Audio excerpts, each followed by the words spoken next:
Hi guys, my name is Chloe and welcome to the start of a weekend reading vlog. So I'm coming to you from the car. I have a couple of reading updates and today has just been a really crazy day where I'm learning a lot about the terrible twos. And so this morning we just had a really rough morning and lots of battles of wills and lots of temper tantrums and things. So kind of a slow start to the morning, but then we went to the grocery store and then we went to lunch with my grandmother, and so that was wonderful. And now we're heading back home. And as far as reading goes, I've got a lot of good updates. So I finished Do Chocolate Lovers Have More Babies, or Have Sweeter Babies, by Jen something, I think. I'll put a picture up here so you can see it. But that one, I think I haven't rated it yet, but I think I'll probably give it like a 3.5 stars because it was a lot of really interesting stuff, but it was just very, very dense and very science heavy. And one thing I really didn't like about it is at the end, she's got 30 pages of references, like just bam, bam, bam, bam, bam references in the back. But they're not like footnotes or any sort of notation in the actual text. Like you go to the back and there's by chapter each, and then even like by section within the chapter, each, citation, research bit of study that she gleaned it from. So it was like I really would have, there were some parts that I was like, that's interesting. I would have liked to look more into it if there was like a footnote or something. But I'm not going to go back now after the fact. I don't know. That's just personal preference. I would have liked to see like a little footnote or annotation of some sort within the book. But that's neither here nor there. I thought there were a lot of really interesting things. And I thought it was really interesting. She said, hold your hand up if your ring finger is longer than your pointer finger. That means you're exposed to higher levels of testosterone in the womb. And so I just thought that was interesting. And then she talks about like if they're the same length, and then I was like, well, what about me? Because mine is very much, my pointer finger is longer than my ring finger. And so whatever, it just was, and I guess that means higher levels of estrogen. I don't know. But it was so interesting. And I like have been looking at people's hands and talking to my sister, her ring finger is longer, and that's weird that mine's so opposite. And it's just that kind of stuff that was super interesting. And especially being pregnant while reading this book, it was really interesting to just hear all the different facts and like scientific explanations for why things feel the way they do now, and then also like right when the baby's born. And it was just very interesting, but very dense, very, very, very science heavy. Probably not something I'll read again or really even reference because it's just so dense that it's hard to like pick out the interesting bits without reading all of it again. So that I think will be 3.5 stars. Then I picked up Sold on a Monday, and that one is a historical fiction. It's about a man who sees some kids, like the kids are for sale, I guess. It's in the Depression era, so it's like the 30s, and I'm not sure where they are, but in the United States. And so he's a journalist, and he is like kind of stuck writing fluff pieces. And so he wants to do a story about these kids. And so things happen. It's the story of him and his secretary, or a secretary at the newspaper or whatever it is that they work for. And so I am like 30% of the way through now, and Nicole from the Girly Girl Bookworm started reading this and DNF'd it because she had very similar thoughts to mine in that it's just kind of a book. Like I'm not enjoying it, but I'm not like hating it. It's very unfocused. Like I don't know what the point of the book, I don't know where the book's going. Like, is it to tell this guy's story, like his rise to fame? Is it to like highlight some of the Depression era issues? I don't know. Like, and I have no idea where it's going, and I don't know that the book necessarily even knows where it's going. And so that's really frustrating, and it just makes it very, very slow and kind of sloggy, and I'm not loving that. I will finish it because I'm just a completionist. I can't stand not finishing things, and DNFing things is very, very hard for me. So I will finish it. I'm really hoping maybe today I'll finish it. It's Friday. It's a beautiful day, but we are going to go in. We have groceries in the back. We're going to unload and then hopefully just read for a little bit before nap and then during nap. And then maybe, I think tonight is the kind of night that I'm going to just hand her off and be like, good luck, figure it out. And I'm gonna go shut myself in a room somewhere just because it's been a long week. We had a really big, long, busy day yesterday, so I'm kind of feeling run down and yucky today, but that's just how it goes. So that's all my updates for now, and I will check in later. Hey guys, so it's Saturday, and I'm just going to get on an update and let you know that I finished Sold on a Monday this morning, and I'm going to give it 3 stars. It was split into 3 parts, and I hate when, okay, so it was split into 3 parts, and like, I don't mind when it's split into parts when like between the parts either a character changes, like a perspective, or the time changes, or the setting changes, or something changes, but this was split into 3 parts, and like, I don't know why. It was pointless because you finish part 1 and then pick up in part 2 exactly where you left off. So I don't really know how she decided how to split the parts, but whatever. So part 1 was so slow, and the parts are pretty long. They're at least like 100 pages. So I totally understand why so many people DNF this book, because part 1 is really just like setting the stage. It was really like throwing a bunch of things out there that did not make sense. Like I was talking to Nicole from Girly Girl Bookworm, and she DNF'd it at like 80 pages, but so she read a good majority of part 1. And like so many things just did not make sense. Like, why is that a part of the story? We never found out. Or like, how did that happen? We never found out. So I'm gonna walk to the couch because it's more comfortable.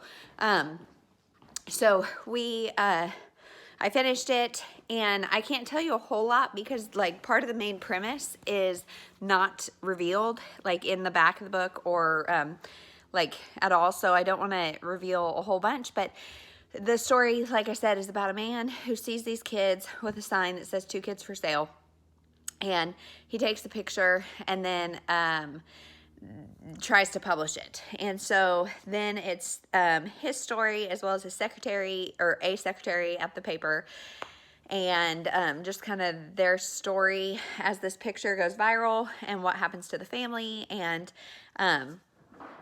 yeah, it's just all of that. And so there's a lot of things that are super ridiculous, and like it ends in almost like a thriller, and it's like, what? And there's some things that still don't make sense about whatever. So I'm giving it 3 stars because it got more entertaining and quicker paced as the book went on, but it was just, didn't make a whole lot of sense. Wasn't that great. 3 stars. Then now I'm picking up Losing It, I think, by Cora Carmack, and it's the first in the trilogy. But I saw on Goodreads that between 1 and 2 and then between 2 and 3 there are novellas, and so I looked on Amazon, and they two of the novellas or whatever are 99 cents, and then the other one's not a novella. So I picked those 2 up too so I could read the novellas in between, and I'm gonna try to do that. So we are about to get going. It's like 60 degrees outside, but torrential winds. And so I think what I might do is drop my husband and daughter off at a park and then go to Target by myself, maybe, because we only have 1 car seat, so we kind of have to be in one car. So I think that's what we might do. I don't know. If I am by myself, I'm going to put in my earbud and listen to Losing It while I'm like strolling the aisles, because at Target I really need a couple things for the house, like just odds and ends.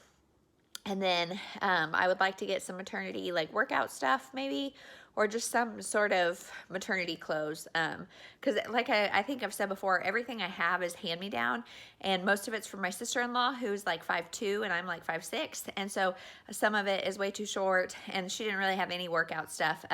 It was more like dressier stuff. So I'm going to see if I can find some of that, and then that's what we'll do. So I'm not sure what the rest of the day will look like. Like I said, it's beautiful, but it's so windy. So hopefully lots of outdoor time, lots of house project time, lots of napping, lots of good stuff. And hopefully I'm listening to Losing It on audio. I don't know if I said that at any point, but it's only like 6 hours. And the narrator it's a guy and a girl narrator, but it's slow enough that I can do it at 2.5 times speed, so I'll be done with that in no time. So I will update when I finish that. Hey guys, so I'm sitting at my kitchen island trying to block this huge light behind me, but I just thought I'd get on because I finished Losing It by Cora Carmack over nap time. So I'm giving it 3.5 stars simply because it was so short. It was like 180 pages maybe. And it's very, very short, very quick, but surprisingly enjoyable. It was new adult, which I'm not a huge fan of just because I am a prude and don't like overly smutty books. And sometimes new adult gets a little too like explicit for me, and this one was not. I mean, there were sexy times that you were a part of, like it wasn't fade to black, but it wasn't like overly graphic. So I thought it was good. Like I said, 3.5 stars. It's about a girl who is 22. She's a virgin. Her name is Bliss, and her girlfriend, go out to a bar one night with the intention of her losing her virginity. So she goes, and her friend's like suggesting all these guys, and she sees this guy like reading by the bathrooms. He's reading Shakespeare, I think. And she's like, that kind of guy's intriguing. So she takes him home, and then things don't go according to plan. But then the next day, she walks into her theater class, and he's the professor. So their relationship's automatically a forbidden relationship. And then there's kind of a love triangle situation that goes on that I really liked both guys, but it's not a true love triangle because she really only has feelings for one. So then I just thought it was a cute story, good ride. I know the novella that follows.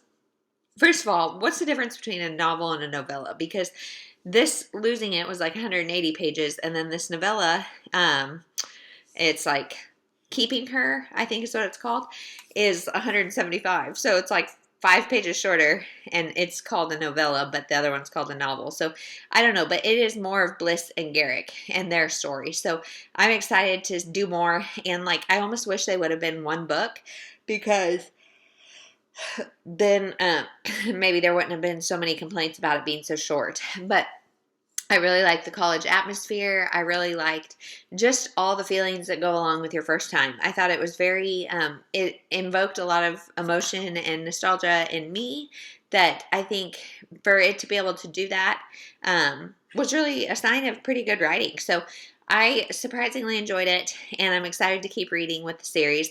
I'm going to read as much as I can this weekend, and then the Backlist Readathon starts on Monday, so whatever I don't finish, I'll pick up the next week. But as far as today goes, we have had a wonderful day. Like I said this morning, it's really windy, but we live kind of high up, like as far as in the town goes, and so it's like our house was like blowing over, and like when you go outside, it's really, really windy here. But we went to the park, and it was not that windy, so it was like actually pretty pleasant. So we went, and like I said, I dropped my husband and my daughter off so I could go to Target by myself. And when I dropped them off, my sister-in-law and my 2 little niece and nephew were there. So they played for a long time, and they're 5 and almost 3, and my daughter just turned 2. So they're her bigger cousins, and the 5-year-old is the girl, and she just is so sweet and just is a little mama bear to my daughter. So I went to Target, and I got some workout clothes, like maternity workout clothes, or else I got some shorts that I just sized up. And then I got some just like men's white shirts to work out in because they fit a little more generously, and I just need something cheap and that will cover my body to be in public. So that's what I got. And then I also got a water bottle and some avocados and like random Target stuff, because you can't just walk into Target and get what you need. You have to get other stuff too. I also perused the Easter aisle because we've never really done Easter with my daughter, because last year she was just freshly 1. And I mean, she didn't know. So like I mean, we did church and that's it. And so this year, I think what I'm going to do is get a bunch of empty eggs and fill them myself, and then just get her an empty basket and have her go find the eggs and fill them. Because, like I see, Pinterest is like the death of motherhood, I think, because you see all these like elaborate things that people get their kids for Easter. And if you do that, cool, like more power to you. But I just am like, I can't do that for every holiday, and I don't want to. And so I'm going to keep it easy and simple. And, yeah, let me know if you have any good Easter ideas for little kids. I'm planning to just get like stickers and bouncy balls and I don't know, just little stuff like that, and have her find them in eggs. So that's the plan. Last night our accountant came over and gave us a bunch of stuff to do for our taxes this year. We had most of it done, but we've got a few more things to do. So I think we're going to work on that. And pretty soon, it's like 4:45. So pretty soon I'm going to start dinner. And yeah, so today after we went to Target, went to the park. We stayed there till like 12:30. Then we went to lunch, came home, did a nap, and then now we just got up and did a family walk around our neighborhood because our neighborhood's all new, so like everything is fun. Excuse me. I hate when people yawn all through their vlogs, but I can't help it. So we did a walk, and now my husband and daughter are outside swinging, and I'm writing my review on Goodreads. Again, if you ever want to follow me on Goodreads, I do review every book that I read, so the link will be down below. But they're outside swinging. I'm going to start dinner, and that's the night. So tomorrow's going to be another beautiful day, and I'm so excited. Spring is here. Monday it's going to get cold again, but whatever.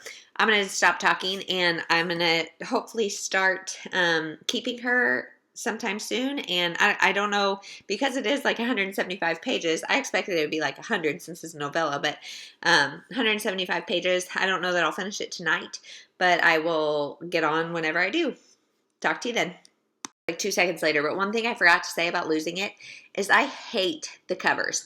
I really, really, really don't like them. I have been hesitating to pick it up because I'm like, I don't really like super smutty things.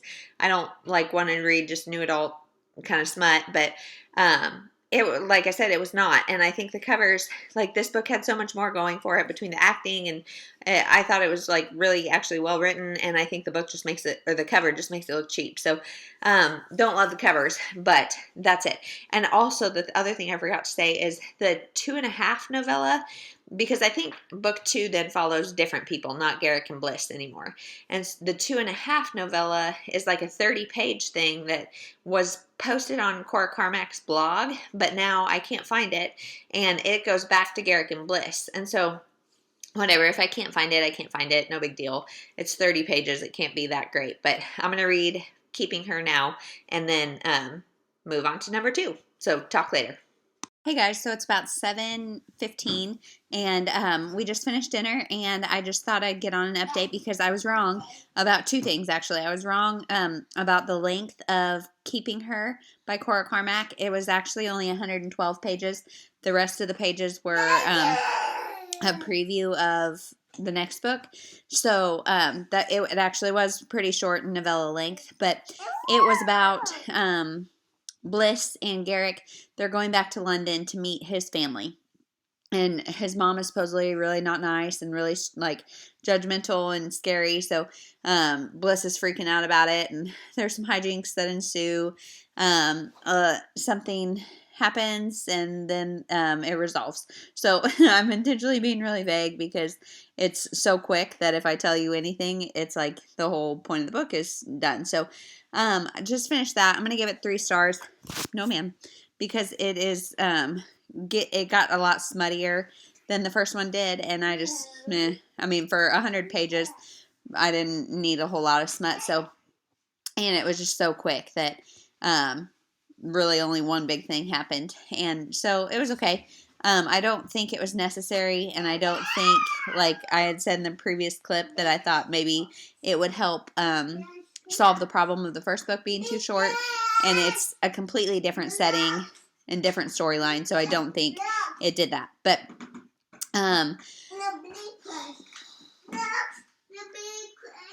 yeah, we're having another kind of day of toddler twos. But so that's 3 stars. The other thing I was wrong about, Ainsley, please be quiet for just a second, okay? The other thing I was wrong about was that I'm not going to continue on with finding it right now because my library has it on ebook, but it's on hold, and I have it physically. I just know that if I'm trying to finish it by tomorrow night, I'm not going to get it done physically, just because I don't have that much time to sit and focus in that way. So I have to have it on the go. So I'm not going to continue with that right now. I put a hold in, so as soon as it comes up, I will. But what I'm going to pick up instead is Dakota Born by Debbie MACOMBER, just because I know I can finish it really quick. It's 275 pages or whatever, and it's just going to be a romance. I'm not even sure what it's about. I have the first 2 books on my shelf, but Goodreads says I read books 3 and 4 in like 2014. I have no memory of them, so maybe I did, maybe I didn't, but I'm going to read Dakota Born, and then I think the next one is, let me look, Dakota Home. I have both of those, so if I can finish both of those by the end of tomorrow, that would be awesome, because that's 2 books off my shelf, but we'll see. So now we're going to play a little bit more before bedtime, and then go to bed. I'll read some Dakota Born, and I will check in tomorrow. Bye. I also just want to get on and say that I keep track of my physical TBR on a like spreadsheet kind of thing, and by finishing losing it, my physical TBR just went down 299. So I'm officially below 300, and it feels really good. So my goal is to be at like 250 by the end of the year, which means not bringing a whole lot in and continuing to read off my shelf. So that's the goal. I'm at 299. If I can get this Dakota Born and Dakota Home done, that would bring me down even further. So that would be awesome. And then the backlist readathon obviously is all backlist, so that'll help. So just thought I'd update that with that exciting news.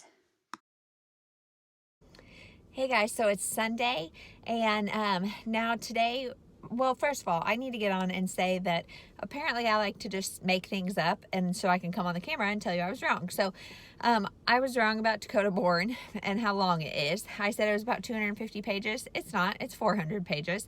And there is a novella that goes before Dakota Born. So I read that last night. It's called...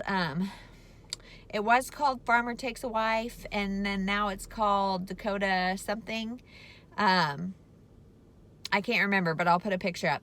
Anyway, it is a very short story about a man who puts out an ad for a wife, and only one person answers, and so she comes, and she's better than expected, and so it's their relationship, and he's got a 3-year-old daughter, and it's like 40 pages, so it is really quick. So I give it 3 stars. It was cute. It served well as like a pre-novella because you kind of got to see the town. This town's in North Dakota, I believe, and it is on the brink of like collapsing, and so you get to see that town and kind of meet the characters in it, but very briefly. So now Dakota Born is about 2 people. I'm not exactly sure. The town is going to fall apart because the town teacher just died. And so if there's nobody there, they're already busing their kids to elementary school. And so this person taught high school. And so and I guess this does happen in farm communities because my husband is from a farm community, and they kind of pick one town, bus all the kids there for elementary school, pick another town, bus all the kids there for middle school, and then pick another town and bus all the kids there for high school. And so this time, if they can't keep their end of the high school deal, then their town is virtually about to collapse because all they have is a grocery store and like a bar and grill, and that's about it. So everything else has kind of gone under. So this book is about a farmer there named Gage, and then a woman who lives in Savannah, I want to say, but her grandparents are from this town in North Dakota, and she has a memory of her grandmother doing moving a stone in the fireplace and hiding something back there. So her and her girlfriend decide to take a trip back to this town just because they kind of want to. She's broke up with her boyfriend. They kind of just want to get away, so they get away and go back to this town, and she kind of falls in love with it. And so she's the main lead. female. He's the farmer is the main male lead, and so far I'm really liking it. So the girl, her name's Lindsay, she left a relationship back in Savannah where the guy he's been divorced and says he does not want to get married, doesn't want kids, and she's 30 years old. They've been together 2 years or something like that, and she's faced with the decision of, do I stay in this relationship and continue trying to like hope that he'll come out of it, or do I leave? And so she does the brave thing and she leaves. And I know people in that situation, and that is at 30 especially, that's a hard thing to do. So I really like that. And then in the town, Gage has a best friend. And he and his wife married young, and I love their relationship. But anyway, we're about to go to the park, so I will update more later. Okay, I'm back. I had to cut off that last clip pretty quick because we were on our way to the park, and then my daughter said she had to go to the bathroom. So we flipped around, went back home, and it's already 12:15. And so today was the time change. So we sprung forward, and somehow we all woke up like at normal times. And so I don't know, that was weird, but our stomachs are still kind of on the old time, so I still feel like it's not quite lunchtime. So anyway, we're trying to get to the park before, so we'd have some time to play before it's like we're all hungry and ready to go eat lunch. So anyway, now they're out playing. I'm in the car to film this clip, and then I'll get out and join them. Anyway, so the couple, their names are Brandon and Lydia, maybe, and they got married kind of young, and they've been married like 10 years, have 2 kids, and their relationship is just struggling. Like, they've kind of lost connection, and it's just very, very relatable the way it's written. And they have, little glimpses of why they fell in love in the first place and like what they like about each other, but overall life is kind of like just sad. I mean, just kind of like that, there's just not a whole lot of connection between them. So I really am liking that story. Then there's a story of a widow named Rachel who, her husband has obviously died. She is the school bus driver in this town, and she's going to try to open a pizza shop. And so I really like the way that Debbie MACOMBER is weaving in all of these stories to set up the series. And so I think it's going to be a good series. I'm really enjoying it. I'm kind of rooting for this town to survive, and just the spirit of the people is really good. And I like, there's Hattie. No, her name is not Hattie. Hassie, I think is what it is. And she is the, she has like a pharmacy, and she's like the closest thing they have to a doctor. And she's like Miss Positive. And then the people who own the grocery store are like Miss and Mr. Negative. And so there's like town meetings, and you get to hear both sides of everything. And I just am really loving all the characters, really liking the story. So, like I said, Lindsay and Gage are the main 2, so that's going to be their love story, and I just am loving the journey. So that's when but because it's 400 pages, I don't know, I'm like busting my butt to try to finish it today. I'm on page 125-ish, and I don't know if it's gonna happen, guys. I was somewhat productive this morning, but I'm having a really nauseous day, which I thought these were over, man, but they're not. So today is just a really nauseous day. So I'm probably going to lay down during nap time instead of being productive and just read. But if I don't finish it by the end of the day, that's fine. I'll just start the readathon a little bit late. It's not a big deal. I just would like to wake up and start the backlist readathon tomorrow and get going with that. So that's the plan. We're going to go to, like I said, the park, play for a while. My daughter woke up with a runny nose and coughing, and it's got to be a joke. I don't understand. Is it possible for a kid to get a cold every 2 weeks? I don't know. We wash our hands, I swear. And I disinfect everything. And my sister and I were joking, why do I even waste my time? Because this season, we have been the sickest family ever. And so I don't know. I mean, maybe I'm going too overboard with the germ killing and washing, and I have no idea. But her spirits are fine, her appetite's fine. And I have this journal that's called 1 Line a Day or something, and each day it's got just 3 or 4 lines that you can write whatever you want for that day. And each page has 5 years worth. So the top line was 2019, then the second set of lines is 2020, and then it'll go for the next three more years. So I was looking back on what we did today last year, and it said she was like not feeling, like she was just whiny and clingy for the third day in a row, but no symptoms. And then I scratched it out and put, never mind, threw up all over the dinner table. And we both, I said that this morning to my husband, and we both laughed because it was like zombie style, like bleh, just a huge vomit everywhere. And it was her first time like throwing up. And so we were both like, I just picked her up and held her, and my husband's like, move, go to the sink, go somewhere. And so we're like, geez, she was sick last year, she's sick this year. I swear we're not this sickly, but it's just common cold. Her appetite's fine, mood's fine. So I think it's just a cold, but no more colds. I'm so ready. The spring weather is finally kind of here, so hopefully this will be the last of the last. Today my parents also get home. They've been gone for like 5 or 6 weeks, and so that'll be great to have them home, just because it's extra help. And like babysitters, we can't get a reliable babysitter. And my grandmother helps a lot, but she's 85 and has had health issues, and a 2-year-old is a lot to fling on an 85-year-old. And my sister helps quite a bit too, but she's got her own life going on with 2 boys. And so and then like, yeah, the babysitters, we had one, and then she canceled last minute because she scheduled a lab or something. So all of our babysitters are college age, so stuff comes up. But that is all. I'm gonna stop rambling and go play and then read. So we'll talk to you later. Bye. Hey guys, so it's about 7:45 on Sunday night, and I'm just coming on to close out this vlog because I finished Dakota Born by Debbie MACOMBER, and I'm going to give it 4 stars. I really liked it.